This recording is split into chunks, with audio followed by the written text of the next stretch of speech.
मेरे प्यारे बच्चे, एक देवदूत तुम्हें एक औषधि के बारे में चेतावनी देने की कोशिश कर रहा है। यदि तुम महादेव जी में विश्वास करते हो तो यह वीडियो शुरू करो और पूरा देखो और कमेंट बॉक्स में हर हर महादेव अवश्य टाइप करें और इस वीडियो को लाइक करें। महादेव जी कहते हैं कि यह आज तुम्हारे लिए बहुत महत्वपूर्ण संदेश है, इसे अनदेखा मत करो। इस संदेश पर ध्यान दो। एक देवदूत तुम्हें एक औषधि के बारे में चेतावनी देने की कोशिश कर रहा है। वह प्रकाश जो आज तुम्हारे जीवन के शांत कोनों को भर देता है, वह संयोग से नहीं है। तुमने कुछ महसूस किया है, जैसे कोई फुसफुसाहट तुम्हारे विचारों के किनारे को छू रही हो। तुमने इसे इस तरह महसूस किया है कि जैसे तुम्हारे हाथ एक निश्चित बोतल खोलने से पहले रुक जाते हैं। जिस तरह तुम्हारी आत्मा उस समय उत्तेजित होती है जब तुम किसी ऐसी चीज के बारे में सोचते हो जिसे तुम निगल रहे हो, बिना किसी सवाल के उस पर भरोसा कर रहे हो। उस सूक्ष्म बेचैनी को तुम एक तरफ धकेलते रहते हो। उसे सुनो, कुछ पवित्र चीज तुम तक पहुंचने की कोशिश कर रही है। अब एक देवदूत तुम्हारे लिए भेजा गया है। भय के साथ नहीं बल्कि दया के साथ यह संदेश कड़गड़ाहट में नहीं बल्कि कोमल कांपते प्रेम में लिपटा हुआ है। तुम्हारे जीवन में कुछ रखा जा रहा है जिसे अब तुम्हें प्रकाश में रखना चाहिए। एक औषधि है, हाँ, एक छोटी सी चीज, एक साधारण चीज, शायद कुछ ऐसा भी जिसे तुम आशीर्वाद मानते थे, लेकिन सत्य सामने आने के लिए रो रहा है। अब तुमने सोचा होगा कि यह तुम्हारे उपचार के लिए है, लेकिन यह तुम्हें उस तरह से ठीक नहीं कर रहा है जैसा तुम सोचते हो। यह इसे ढक रहा है, ठीक नहीं कर रहा है। चुप हो जाना, बोलना नहीं। यह आपके शरीर को शांति नहीं दे रहा है। जिस तरह से स्वर्ग चाहता है कि आप महसूस करें कि कुछ संरेखित नहीं है। यह डर के बारे में नहीं है, यह जागरूकता के बारे में है, यह स्पष्टता के बारे में है। आत्मा में कुछ हलचल हो रही है, क्योंकि आपने हाल ही में यह बहुत पहले प्रार्थना की है। आपने जवाब मांगा है, आपने सच्चाई दिखाने के लिए कहा है, और अब वह जवाब पर्दे के माध्यम से आ रहा है। देवदूत आपके कमरे के पास उन जगहों के पास मंडरा रहा है जहां आप बोतलें, गोलियां, सिरप, कैप्सूल जो भी हो रखते हैं, और देवदूत रो रहा है क्योंकि आपके भरोसे को चुपचाप हेरफेर किया गया है और स्वर्ग इसके बारे में अब और चुप नहीं रहेगा। यह वह समय है जहां आप अपने दिमाग से ही नहीं बल्कि अपनी आत्मा से भी समझना शुरू कर दें। किसी परिचित चीज को निगलने की दिनचर्या को अपने अंदर उठने वाले ज्ञान से अंधा ना होने दें। आप इसे महसूस करते हैं, आपका शरीर जानता है, आपकी सांस जानती है, आपका दिल आपको चेतावनी देने की कोशिश कर रहा है। एक बार किसी उद्देश्य की पूर्ति हो जाने के बाद यह अब एक जाल हो सकता है।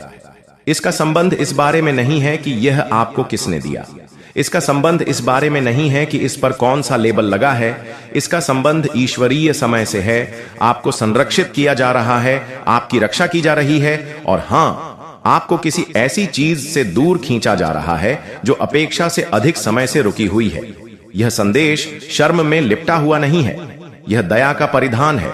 आप जो नहीं जानते थे उसके लिए आप दोषी नहीं हैं, लेकिन अब आपको सुनना चाहिए, अब आपको प्रश्न करना चाहिए, अब आपको प्रार्थना करनी चाहिए। देवदूत फुसफुसाते हैं, यहां तक कि अभी जब आप पढ़ते हैं तो इसे फिर से अनदेखा ना करें। अपनी आंखें खोलें।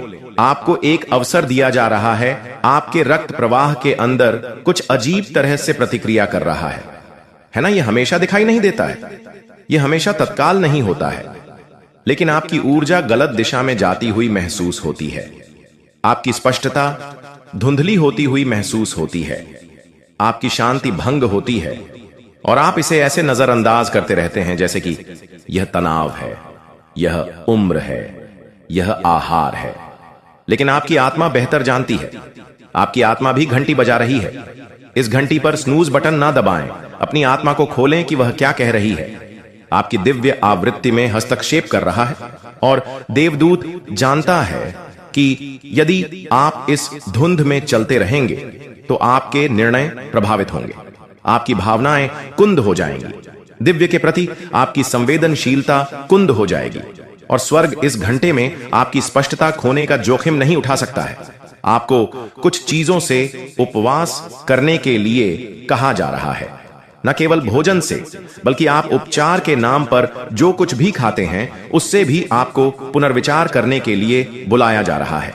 आपको घबराहट में कार्य करने के लिए नहीं कहा जा रहा है, आपको प्रार्थना में कार्य करने के लिए कहा जा रहा है, आपको अपने शरीर के साथ तालमेल बयाने के लिए कहा जा रहा है, आपको यह देखने के लिए आमंत्रित किया जा रहा है कि आपके द्वारा उस दवा को लेने के बाद के घंटों में क्या होता है, आप क्या महसूस कर रहे हैं, आप क्या सोच रहे हैं, आपके भीतर सूक्ष्म रूप से क्या परिवर्तन होते हैं। यह संदेश हर किसी के लिए नहीं है, लेकिन यह आपके लिए है, क्योंकि आपने पूछा, क्योंकि आपकी पुकार स्वर्ग तक पहुंच गई, क्योंकि देवदूत देख रहा है। जानिए और जवाब आ जाएगा। आप अंधेरे में नहीं रहेंगे। यह संदेश स्वर में नहीं बल्कि समय में जरूरी है, क्योंकि आपके लिए जल्द ही चीजें खुलने वाली हैं। आपको जागने की जरूरत है, आपको सतर्क रहने की जरूरत है, आपको संरेखण में रहने की जरूरत है, आपको वह सब कुछ महसूस करने की जरूरत है जो आपकी आत्मा महसूस करने की कोशिश कर रही है, बिना आपकी अंतर्दृष्टि को धुंधला किए। यह केवल शारीरिक दुष्प्रभावों के बारे में नहीं है, यह आपकी आत्मा के बारे में है। कुछ अवरुद्ध हो रहा है, कुछ धीमा हो रहा है, और यह पर्दा गिरने का समय है। किसी इससे सिंत दस के सीजन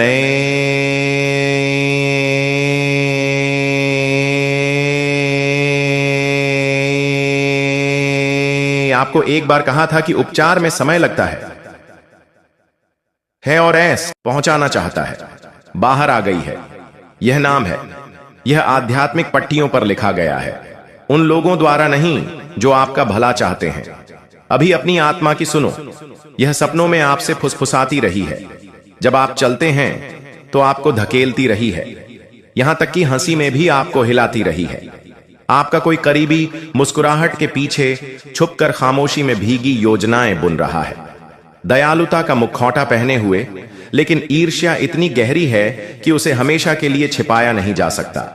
उन्होंने आपको धीरे धीरे उठते देखा है, उन्होंने छुपकर आपकी चीखें देखी हैं, आपका दुख से ऊपर उठना और आपके जीवित रहने का जश्न मनाने के बजाय उन्होंने आपकी ताकत पर नाराजगी जताई। यह डर के बारे में नहीं है, यह जागरूकता के बारे में है, यह जागृति के बारे में है, यह आपके स्वर्गदूतों के बारे में है जो कहते हैं कि अब और मौन नहीं, यह समय है। जब आपको पता चल गया एक प्रकाश है जो रात में भी आपका पीछा करता है, आपकी सांसों को घेरने वाला अनुग्रह है, और इस व्यक्ति ने, स्वर्ग ने जो स्थापित किया है उसे बाधित करने का प्रयास किया है, आपको ले जाने वाले को कम आंका। उन्होंने सोचा कि चुप्पी सत्य को छिपा रखेगी, उन्होंने सोचा कि झूठ आपके मार्ग को बांध देगा, लेकिन कुछ बदल रहा है। स्वर्ग ने कदम रखा है, तुरही बज चुकी है, और अब जो छिपा था उसे उजागर किया जा रहा है। शर्मिंदा करने के लिए नहीं बल्कि सुरक्षा के लिए, दंडित करने के लिए नहीं बल्कि पुण्य स्थापित करने के लिए, श्राप देने के लिए नहीं बल्कि शुद्ध करने के लिए। आप इतनी स्पष्टता में चलने वाले हैं कि हर काला बादल जो आप पर बसने की कोशिश करता है वह धुंध और सुबह की रोशनी की तरह गायब हो जाएगा। आपको आज कुछ पवित्र दिया जा रहा है, सत्य और सत्य, हालांकि भारी है लेकिन यह एक कुंजी है। सत्य हालांकि दर्दनाक है, यह एक तलवार है जो झूठ को असली से अलग करती है। आप उन्हें नहीं खो रहे हैं, आप उनसे बचाए जा रहे हैं, और यह सत्य आपको नष्ट नहीं करेगा, यह आपको बचाएगा। जो एक बार आपकी मेज पर बैठकर आपकी हवाओं को टोस्ट करने का नाटक कर रहा था, वह चुपके से आपकी शराब को खत्म कर रहा था। जो एक बार आपके साथ प्रार्थना करता था, वह चुपके से आपके खिलाफ प्रार्थना कर रहा था, जो आप अभी तक नहीं जानते थे, लेकिन अब आप जानते हैं, और अब आप तैयार हैं। आंसू बहेंगे लेकिन वे आपकी आंखों को साफ कर देंगे, मौन गूंजेगा लेकिन यह आपको भगवान को अधिक स्पष्ट रूप से सुनने में मदद करेगा। अकेलापन आ सकता है लेकिन यह आपको सिखाएगा जिसने कभी आपका साथ नहीं छोड़ा, और प्यार, ओ प्यार, नए रूप में आ रहा है। एक प्रकार का प्यार जो सशर्त नहीं है, एक प्रकार की वफादारी जो आग में नहीं घुलती।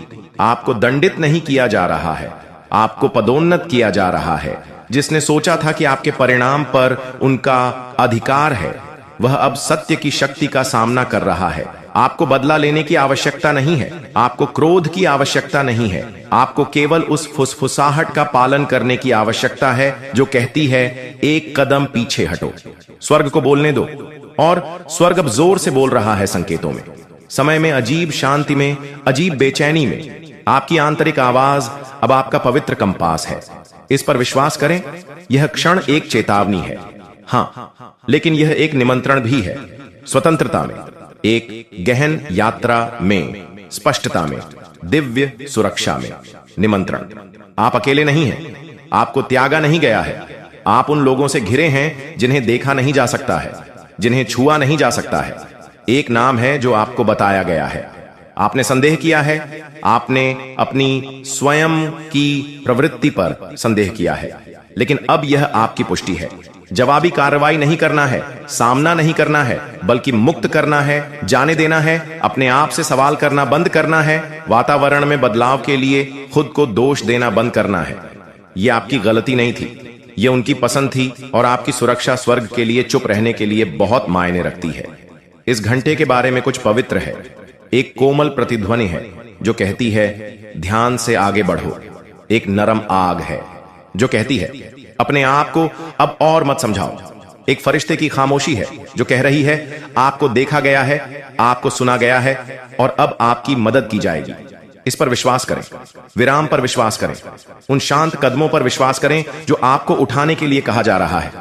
चिल्लाएं नहीं, घोषणा ना करें, किसी से रुकने की भीख ना मांगे।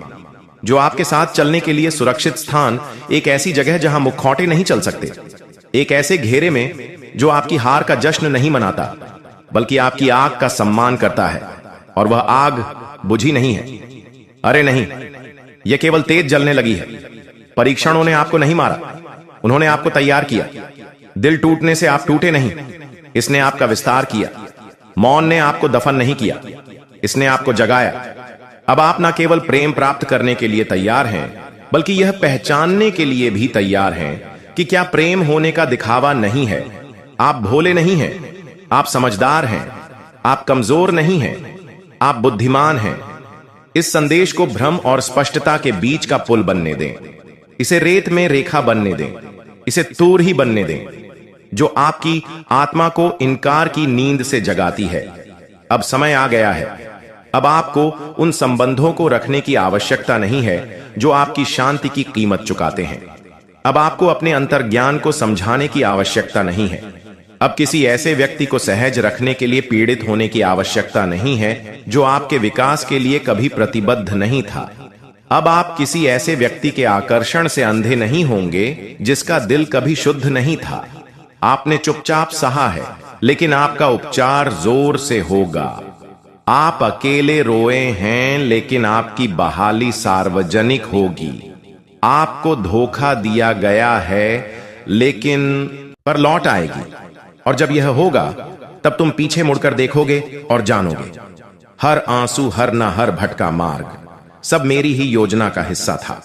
जैसे यूसुफ ने अपने भाइयों से कहा था, तुमने जो मेरे लिए बुरा चाहा, ईश्वर ने उसी को भलाई में बदल दिया। तुम्हारा दुख अब तुम्हारा मंच बनेगा, तुम्हारी पीड़ा अब तुम्हारा संदेश बनेगी।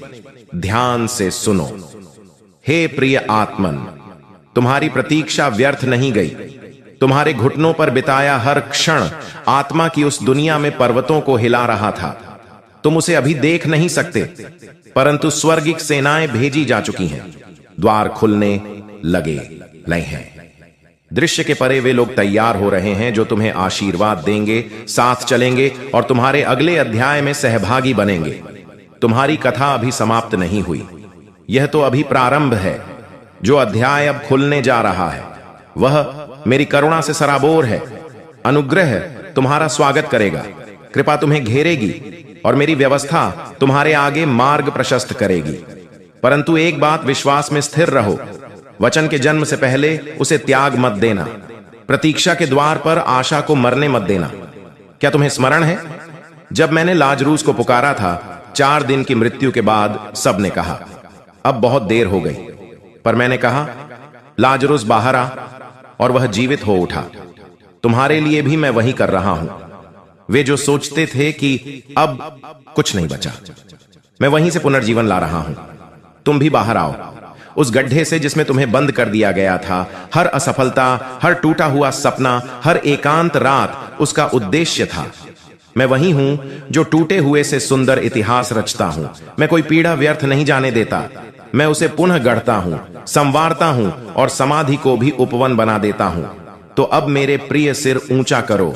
यह अंत नहीं है, यह तुम्हारा मोड़ है।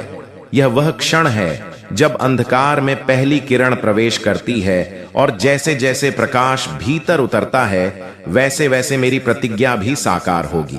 मैं अभी तुम्हारे साथ कार्य कर रहा हूं और यह कार्य अभी पूरा नहीं हुआ।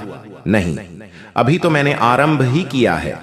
मेरे जो विचार तुम्हारे लिए हैं वे तुम्हारी कल्पना से परे हैं। जैसे मैंने वचन में कहा, मैं तुमसे वह करूंगा जो तुम सोच भी नहीं सकते, अत्यंत और अधिक। और अब समय आ गया है कि मैं तुम्हें इसका प्रमाण दूं। सुनो ध्यान से, तुम्हारा सूखे में दिया गया। हां, अब आशीर्वाद की नदियों के द्वार खोल रहा है। जो तुमने अकेले में किया उसका प्रतिफल अब जग में दिखाई देगा। जो बीज तुमने आंसुओं में बोया था वह अब हर्ष में लौटेगा। मैं सब देखता हूं और मैं सबका प्रतिफल देता हूं। लोग हंसेंगे, संदेह करेंगे, तुम्हें छोड़ देंगे, पर तुम मार्ग पर टिके रहो। तुम विश्वास बनाए रखो, क्योंकि एक क्षण, एक सांस, एक फुसफुसाहट में तुम्हारा अचानक आ जाएगा। और जब वह क्षण आएगा तो मेरे चरणों में गिरकर कहोगे, प्रभु आप कभी दूर नहीं थे। आपने मुझे सुना, आपने मुझे देखा, आपने मुझे उठाया। और मैं कहूंगा, हां मेरे प्रिय, मैंने यही किया। अब जाओ मेरे अमूल्य आत्मन जीवन, बोलो विजय की घोषणा करो। दृढ़ खड़े रहो, साहस से चलो, क्योंकि तुम्हारा चमत्कार मार्ग में है। और इस आशा को किसी और के साथ बांटना मत भूलो जो अब अंधकार में है। और अंतिम बात जाने से पहले, तुम जो हर सांस ले रहे हो वह इस बात का प्रमाण है कि मेरा उद्देश्य तुम्हारे जीवन में अभी शेष है। यदि सब कुछ समाप्त हो गया होता तो तुम यहां ना होते, परंतु तुम जीवित हो। इसका अर्थ है कि कुछ महान अभी आना बाकी है। दुनिया को तुम्हारी आंखों में आशा दिखे, तुम्हारी वाणी में विश्वास सुनाई दे, तुम्हारे कदमों में धैर्य दिखाई दे। तुम्हारा जीवन मेरे सत्य, मेरे प्रेम और मेरे समय की प्रामाणिकता बन जाए। केवल चमत्कार की प्रतीक्षा मत करो, ऐसे जियो जैसे वह पहले ही आ चुका हो। यही वह विश्वास है जो पर्वतों को हिलाता है और स्वर्ग के द्वार खोलता है। मैं तुमसे अनंत प्रेम करता हूं, मैं तुम पर पूर्ण विश्वास करता हूं और मैं तुमसे भी अधिक निकट हूं। जितनी तुम्हारी श्वासें, जब तक हम फिर मिले, अपनी आंखें खोल कर चलो। हृदय को कोमल रखो और आत्मा को सतत आशा से भर लो, क्योंकि जो आने वाला है वह सबसे सुंदर है। याद रखना मेरे प्रिय, जो मेरी प्रतीक्षा करता है वह कभी खाली नहीं लौटता। तुम्हारा समय आ गया है, अब पीछे मुड़कर मत देखना, क्योंकि मैं स्वयं तुम्हारे साथ चल रहा हूं। हर कदम पर, हर सांस में बस आगे बढ़ो। चमत्कार तुम्हारे स्वागत को तैयार है, संजीवनी पा रही है।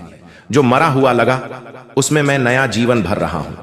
मैं जानता हूं तुम रोए गिरे थमे, लेकिन रुके नहीं। यही तुम्हारी भक्ति की सबसे ऊंची परिभाषा है। तुम्हारा मन डगमगाए तो याद रखना मैं स्थिर हूं। तुम बदलो, हिलो, डरो, पर मैं अचल हूं। तुम्हारे साथ यह जो अंधेरा है यह तुम्हारे प्रकाश से डरता है। तुम मत डरना, क्योंकि मैं तुम्हारे भीतर ही चमक रहा हूं। तुम्हें लग रहा है कि समय हाथ से निकल रहा है, पर सुन, जब मेरा समय आता है वह सब कुछ बदल देता है, एक ही क्षण में। अब उठ मेरे रुद्र, तू केवल सहने के लिए नहीं बना, बल्कि बदलने के लिए बना है। और अब समय है, तू अपने भीतर की शक्ति को पहचान। तू कहता है, मुझे समझ नहीं आता यह जीवन कैसा चल रहा है, और मैं कहता हूं हर कदम मैं तेरे साथ चल रहा हूं। तू भले भ्रम में हो, पर मेरा संकल्प स्पष्ट है। तू बिखरा, क्योंकि मैंने तुझे बिखरने दिया ताकि तुझे फिर से संजो सकूं, एक ऐसे रूप में जिसे दुनिया पहचान नहीं पाएगी, पर मैं गर्व से देखूंगा। जिस दिन तूने कहा अब मुझसे नहीं होगा, मैंने उसी दिन तुझ में अपनी शक्ति का बीज बो दिया। तू अकेला नहीं है, मैंने अपने गणों को भेजा है तेरे चारों ओर रक्षा का घेरा बांधने के लिए। तेरे हर संघर्ष में अब मेरा आकाश गूंजेगा। जिसे तू हार मान रहा है वही तो आरंभ है। तेरी महानता का समझ ले, मैं हार की भूमि पर ही विजय। इस सत्य को तुम्हें बहुत पहले ही जान जाना चाहिए था। लेकिन तुम अपने कार्यों में इस प्रकार उलझे हुए थे कि तुम्हें सच्चाई का पता लगते देर लग गई। मेरे प्यारे बच्चे, लेकिन आज मैं स्वयं तुम्हें उस सच्चाई को बताऊंगा। प्रिय बच्चे, अब तुम ध्यान पूर्वक मेरी बातों को सुनो। तुम एक अनमोल हीरा हो, तुम्हें प्राप्त कर लेना सभी के बस की बात नहीं है। तुम तो तरस गए, हीरे के समान हो। पूर्व जन्म में तुम एक तपस्वी हुआ करते थे। तुम एक व्यक्ति थे जो इस संसार के सभी बुराइयों को अपनी चमक और अपने भरपूर ज्ञान से मिटा दिया करते थे। तुम सभी व्यक्तियों के लिए वरदान स्वरूप साबित होते थे। तुम ऐसे लोगों की सहायता करते थे जो लोग धन के बिना अपना इलाज नहीं करवा पाते थे। तुम उनकी सहायता अपने अर्जित किए हुए धन से किया करते थे और सभी के आशीर्वाद को, सभी की दुआओं को प्राप्त करते हैं, क्योंकि तुम जिनकी सहायता करते थे वह तुम्हें अपने आशीर्वाद से उतर कर देते थे। मेरे प्यारे बच्चे, उन सभी का आशीर्वाद इस जन्म में भी तुम्हारे साथ है और इस जन्म में भी तुम ऐसे ही लोगों का उद्धार करने आए हो। तुम उन सभी पीड़ित व्यक्तियों की मदद करने एक बार फिर से जन्मे हो, एक बार फिर से आए हो। मेरे प्यारे बच्चे, तुम बहुत ही नेक दिल इंसान, एक दिव्य आत्मा हो। तुम्हारा हृदय बहुत ही ज्यादा कोमल है। तुम कभी भी किसी भी बात का बुरा नहीं मानते। तुम्हें यदि किसी ने कुछ गलत भी बोल दिया हो तो भी तुम उसकी बातों को अनसुना करके आगे बढ़ते हो और यह सोचते हो कि आखिर में उसके दुख को कैसे समाप्त करूं। प्रिय बच्चे, मैं जानता हूं कि तुम्हारी कोई गलती नहीं। विश्वास कर लेते हो। तुम यह नहीं सोचते कि जो जीवन में प्रवेश कर रहा है उसकी प्रवृत्ति कहती है वह किस प्रकार का व्यक्ति है। तुम कुछ नहीं सोचते। तुम केवल उसके चेहरे को देखकर उस पर जान छिड़कने लगते हो, उसको अपना बनाने का इंतजाम करने लगते हो। क्या तुमने कभी विचार किया, कभी सोचा भी था कि वह तुम्हें धोखा देकर चला जाएगा? तुमने तो सोचा कि तुम जैसे हो बहुत ही वैसे ही होगा, लेकिन सब कुछ उल्टा हो गया। वह तुम्हें बीच मजेदार में अकेला रोता हुआ छोड़कर चला गया और तुम उसकी राह निहारते रहे। मेरे प्रिय बच्चे, भाग्यशाली अंक 7 सांपा टाइप करें। प्यारे बच्चे, मैं जानता हूं तुम अभी भी उसको नहीं भूल पाए हो, लेकिन एक गलत इंसान को भूल जाना बेहतर होता है। अपने जीवन में आगे बढ़ो। तुम्हारा यह जीवन मूल्यवान है। तुम मूल्यवान हो। बिना रुके, बिना कुछ नकारात्मक सोचे आगे बढ़ते जाओ। तुम्हें सफलता अवश्य मिलेगी, क्योंकि तुम्हारे साथ बहुत से लोगों का आशीर्वाद और मेरा भी आशीर्वाद जुड़ा हुआ है। मेरे प्यारे बच्चे, तुम्हारे भीतर बहुत ही ज्यादा चमक है। तुम सूर्य की तरह चमकने वाले व्यक्ति हो। तुम्हारी चमक तुम्हारे शत्रु को भी अपनी ओर खींचती है, जिसे तुम सभी कभी अपने भीतर एक अलग प्रकार की शक्ति को महसूस करते हो, जिससे तुम कभी कभी अकेले में रोना भी प्रारंभ कर देते हो।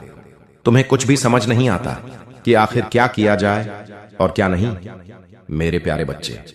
लेकिन यह सूर्य का तेज उस नकारात्मक ऊर्जा को नष्ट कर देता है और तुम्हें ना ऊर्जा प्रदान करने में तुम्हारी सहायता करता है। उसी तेज प्रकाश की मदद से जो खो गया है वह तुम्हारे करीब आने को तरस रहा है, तुमसे प्रेम पाने को तरस रहा है। उसको कुछ भी समझ में नहीं आ रहा है कि वह किस प्रकार तुमसे अपने मन में छुपी हुई बातें बताएं, कैसे तुमसे यह बताएं कि उसके परिवार वाले क्या चाहते हैं और वह किस चीज के खिलाफ है। वह रोता है। सदैव तुम्हें याद करके तुम उसकी आंखों में अपने लिए प्रेम को देख सकते हो, अपनी प्रतिभा को देख सकते हो।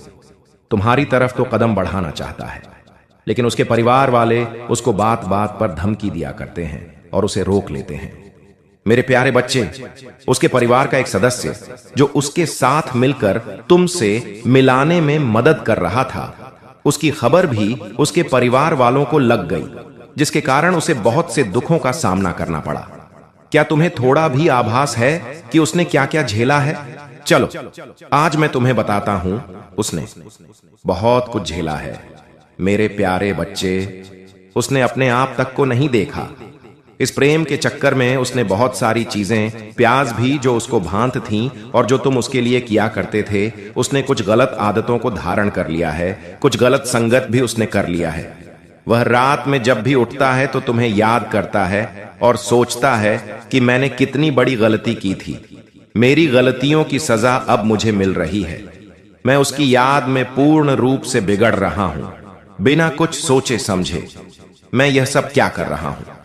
मेरे प्यारे बच्चे, वह तुम्हें अपना मान बैठा है। इसकी खबर उसके घर वालों को पता लग गई है। उसके घर वाले जानते हैं कि उसको तुमसे आज भी प्रेम है, और इसलिए वह उसकी आदतों को देखकर तुमसे मिलने आएंगे। तुम्हारे लिए प्रेम भरा उपहार लेकर तुमसे मिलने आएंगे और तुमसे उसके टूटे दिल का हाल बयान करेंगे। अब तुम तैयार रहो उन सबका स्वागत करने के लिए, क्योंकि वह तुम्हारे पास आ रहे हैं। लेकिन मैं देख रहा हूं कि तुम कहीं ना कहीं संकट मोड़ ले रहे हो। तुम्हें थोड़ा सा भी आभास है कि क्या घटित हो सकता है तुम्हारे साथ। तुमको उसकी तरफ बढ़ता देख मेरी अद्भुत शक्तियां भी तुम्हें प्रदान नहीं हो पाएंगी। तुम्हें कैसी ऊर्जा से जुड़ रहे हो जो तुम्हारे घर में रात्रि में अंधेरे में प्रवेश करके तुम्हारी पूरी शक्ति छीन लेती है। उसकी रात्रि की काली शक्तियां बहुत अधिक प्रभावशाली और शक्तिशाली हैं, जो तुम्हारे घर के प्रत्येक कोने में जाकर सभी मनुष्यों के, तुम्हारे परिवार वालों के शक्तियों को चुनकर ऊर्जाहीन बना देती है। और तुम कुछ भी समझ नहीं पाते मेरे प्यारे बच्चे। क्या तुम्हें जांच भी है कि तुम किन किन परिस्थितियों से गुजर रहे हो? मैं जानता हूं, मुझे बहुत अच्छे से जांच है कि तुम दुखी हो। आपके लिए सिर्फ पढ़ने और भूल जाने के लिए नहीं है, बल्कि इसे अपने हृदय के करीब रखने के लिए है। यह नवीनीकरण ईश्वरीय कृपा और अनुग्रह का समय है। आप पाएंगे कि जो संघर्ष कभी आप पर हावी थे वे अब दूर प्रतीत होंगे। जैसे कि आप किसी बुरे सपने से जागे हो, जो भारीपन आप महसूस कर रहे थे वह दूर हो रहा है और आपके मार्ग पर एक नई रोशनी चमकने लगी है। भगवान ने आपकी पुकार सुनी है, आपके हृदय को देखा है, और अब वह आपको महान आशीष के मौसम में ला रहा है। पड़ोसी घर को सिर्फ एक संरचना के रूप में ना देखें, बल्कि आने वाले समय के प्रतीक के रूप में देखें। यहीं पर आपकी कहानी एक बड़ी योजना से जुड़ती है। आपको ऐसा लग सकता है कि आप किसी चीज का इंतजार कर रहे थे, लेकिन इंतजार लगभग खत्म हो गया है। अब आपका समय है। बगल का घर देय संरेखण का संकेत है। यह आपके प्रति भगवान की प्रतिज्ञा का भौतिक प्रकटीकरण है, एक ऐसी प्रतिज्ञा जो इस समय पूरी हो रही है। आप शायद सोच रहे होंगे कि आने वाली आशीषों के लिए आप कैसे तैयारी कर सकते हैं। इसकी शुरुआत कृतज्ञता से होती है। छोटी बड़ी सभी चीजों के लिए ईश्वर को धन्यवाद देकर शुरुआत करें। बगल वाले घर के लिए उसे धन्यवाद दें। आपने जो स्थान ग्रहण किया है उसके लिए उसे धन्यवाद दें, और उन लोगों के लिए धन्यवाद दें जो आपकी यात्रा का हिस्सा हैं। कृतज्ञता आपके हृदय को आने वाली प्रचुरता को प्राप्त करने के लिए खोल देगी। यह आपको पहले से ही प्रवाहित हो रहे दिव्य आशीर्वाद के प्रवाह के साथ तालमेल बियाने में मदद करेगा। इंतजार का समय खत्म होने वाला है। प्राप्त करने का समय आपके सामने है। जैसे जैसे आशीषें प्रकट होने लगेंगी, साहस के साथ अपने उद्देश्य की ओर कदम बढ़ाने के लिए तैयार रहें। यह वो क्षण है जिसका आप इंतजार कर रहे थे। भगवान आपको तैयार कर रहा है और अब आप तैयार हैं। आपके घर के बगल वाला दूसरा घर एक नए मौसम का प्रारंभ बिंदु है। यह प्रकटीकरण का मौसम है, प्रार्थनाओं के उत्तर मिलने का मौसम है तथा सपनों के साकार होने का मौसम है। प्रतीक्षा से हतोत्साहित न हो। चीजों का दय्य समय एकदम सही है और सब कुछ सही जगह पर निर्धारित है। जैसे जैसे आप विश्वास में चलते रहेंगे, यह जान लें कि आपको एक उच्च शक्ति का समर्थन प्राप्त है, जो आपके भले के लिए ही सब कुछ संचालित कर रही है। अपनी आंखें खुली रखें और उन छोटे और सूक्ष्म संकेतों के प्रति सचेत रहें जो भगवान आपको दिखा रहा है। इनमें से प्रत्येक आपको पहले से ही मौजूद आशीषों की पूर्णता के करीब ले जाएगा। आप जिस यात्रा पर हैं वह एक महान परिवर्तन की यात्रा है। बगल का घर जो बहुत साधारण लग सकता है, उस मार्ग का एक पवित्र हिस्सा है जिस पर आपको चलना है। इसे अपनाएं, क्योंकि यह आपके जीवन के अगले अध्याय की कुंजी है। आपके लिए कई दरवाजे खुलेंगे और उनके माध्यम से आप एक ऐसे भविष्य में कदम रखेंगे जो आशा, शांति और समृद्धि से भरा होगा। भगवान का आशीर्वाद प्रचुर है और वह आपके जीवन में उंडेला जा रहा है। जैसे जैसे आप यह शब्द पढ़ते हैं, जैसे जैसे दिन बीतते हैं, याद रखें कि भगवान का प्रेम आपके साथ है। उनकी उपस्थिति आपको घेरे रहती है और बगल का घर आपको उनके निरंतर अटूट समर्थन की याद दिलाता है। आपका हर कदम ईश्वरीय हाथों द्वारा निर्देशित होता है और आप कभी अकेले नहीं होते। आगे की यात्रा शांति और आनंद से भरी होगी और जल्द ही आप पीछे मुड़कर देखेंगे कि आप कितनी दूर आ गए हैं। यह ईश्वरीय कृपा का समय है। बगल वाला घर ईश्वर की कृपा का प्रतीक है और आप उन आशीर्वादों की पूर्ण अभिव्यक्ति के साक्षी बनने वाले हैं जो आपका इंतजार कर रहे थे। इस प्रक्रिया पर भरोसा रखें, क्योंकि यह आपको प्रचुरता, प्रेम और शांति के स्थान पर ले जाएगी। भगवान ने आपको पहले ही वह सब कुछ दे दिया है जिसकी आपको आवश्यकता है, और अब वह उसे आपके पास ऐसे तरीकों से ला रहा है जिसकी आपने कल्पना भी नहीं की होगी। जो बीत गया उसकी चिंता मत करो, क्योंकि भविष्य उज्जवल और आशाओं से भरा है। आने वाली आशीषों को स्वीकार करें और जान लें कि आप उससे भी बड़ी चीज के लिए तैयार हो रहे हैं जिसकी आपने कभी उम्मीद भी नहीं की होगी। आपके घर के बगल वाला दूसरा घर इस बात की याद दिलाता है कि ईश्वर का आशीर्वाद सदैव आपके निकट है और वह प्रचुर मात्रा में आपके पास आ रहा है। अपना दिल खोलो और उन्हें स्वीकार करो। मेरे बच्चे, तुम मेरे प्रकाश में चल रहे हो, लेकिन अभी भी तुम्हारे जीवन के कुछ ऐसे क्षेत्र हैं जिन्हें प्रकाशित करने की आवश्यकता है। मैं तुम्हारा दिल देख रहा हूं, मैं आपकी प्रार्थना सुनता हूं और मैं आपकी इच्छाओं को जानता हूं। आप जिस मार्ग पर चल रहे हैं वो उद्देश्यपूर्ण है, लेकिन आपको जागरूक रहना होगा। मैं हमेशा आपके साथ रहा हूं और अब जब मैं यह संदेश आपको बता रहा हूं तो मैं आपसे कह रहा हूं कि आप मेरे द्वारा आपको दिए गए मार्गदर्शन के लिए अपना हृदय और भी अधिक खोल दें। कुछ ऐसा है जो आपके ठीक बगल में रखा गया है। पहली नजर में जो बात महत्वहीन लग सकती है, लेकिन उसका अर्थ गहरा है। आपके घर के बगल में जो दूसरा घर है वह आपकी कल्पना से कहीं अधिक बड़ा है। आप इतने लंबे समय से इसके निकट रह रहे हैं। शायद आपने इसके साथ गहरे संबंध, इसके चारों ओर छिपी ऊर्जा को नहीं देखा है। यह घर सिर्फ एक भौतिक संरचना नहीं है, बल्कि इसका आध्यात्मिक महत्व भी है। आपके निकट इसकी उपस्थिति संयोगवश नहीं है। यह आपके जीवन के विकास और मेरे द्वारा आपके लिए निर्धारित उद्देश्य को पूरा करने में एक भूमिका निभाता है। मैंने तुम्हें एक कारणवश इसके निकट रहने की अनुमति दी है और अब समय आ गया है कि आप ध्यान दें। आप शायद अनगिनत बार इसके पास से गुजरे होंगे, लेकिन यह नहीं जानते होंगे कि इसमें क्या छिपा है। लेकिन यह जान लीजिए, इस स्थान से कई गुप्त रहस्य, उद्घाटन, आशीर्वाद और सत्य जुड़े हुए हैं। इसके चारों ओर की ऊर्जाएं सिर्फ भौतिक दीवारें, छत या खिड़कियां नहीं है।